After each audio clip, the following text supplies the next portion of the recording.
When a stranger meets him, the first thing they ask, "What's your name?" Richard Tuitoik. And that made him to imagine what a nameless society would be like. Chaos, he says. So 75-year-old Richard Kipkemei Tuitoik had to rethink and come up with a strategy to undo the wrongs of the past. He volunteered to bring order in his small village of Salawa, Baringo County. All that I write here are things that I wish them to know. And I do not know how long I will live. Therefore, I felt it is good for me to put these things there.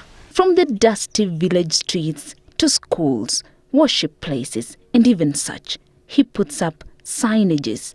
He names various nameless social amenities. Guess who is billed? I don't feel the price. This retired teacher and retired chief. I use my money. Everything here is money. And all that I write here are things that I wish them to know. He also names the places which would otherwise be without names. This village even has an assembly pavilion.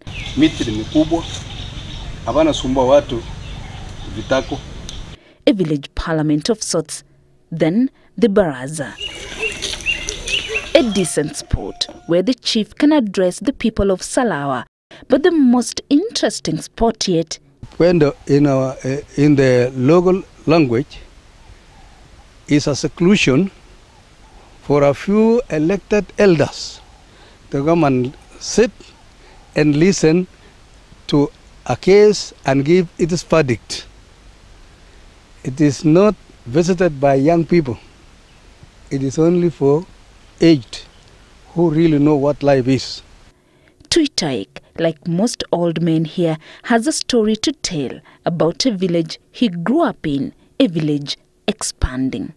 In 2009, he was awarded the Head of State Commendation for his exemplary work by former President Mwai Kibaki that motivated him to name, maintain, and even give a facelift to run-down projects. The county government was very happy when they visited here.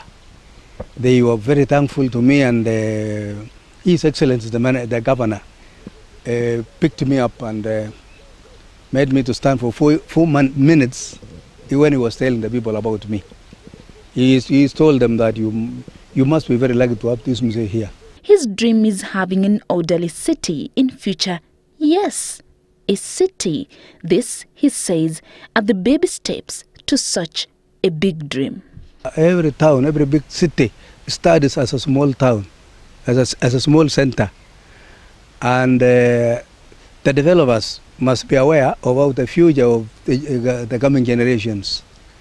So for me, I had read in books about Kisumu, Nairobi, Kitale, and all that.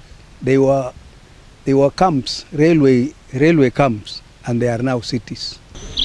Chief Chesang was a colonial chief who was very orderly. For me to be able to write these things, this is so-and-so street, so a road, or some donated their land in here within this town, this small center. They donated their land completely. Now we had to remember them. For example, Kukop Talam. This museum was a very old museum, and people went to him every time they had problems. And everybody is thanking him in his grave up to now. He, however, had a hard time explaining to the people here why he's doing this. A prophet is not without honor, but in his own country, so they say. I lost some friends somehow. When I was beginning, all these things, you would not have seen them. They uprooted them and threw away. For him, every experience means another book, another manuscript. I have written 3 books. One, I wrote the first one in 1973 about my family. And the second one for me to write is this one about the Tuken community. When this father of 12 and husband to 2 is not home, you will most probably find him naming streets. Judikosgei, your story.